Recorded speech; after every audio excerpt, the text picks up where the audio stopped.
બરાબર કેટલા દાડથી વાયરે ભરાણો છે બરાબર એટલે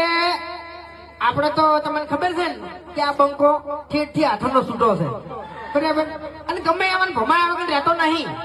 બરાબર એટલે થોડું પ્લાનિંગ તો થઈ ગયું છે આમ તો મારે કોઈ પ્લાનિંગ કરવાની જરૂર નહીં હું ઘેર જઈને ઉપાડી લઉં ને એવો માણસ છું તમને કહું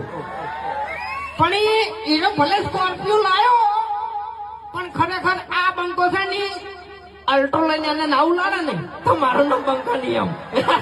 તાણી પછી સ્કોર્પિયો લઈને તો લ્યા હવે હાઉ પાવર કરે અલ્ટો લઈને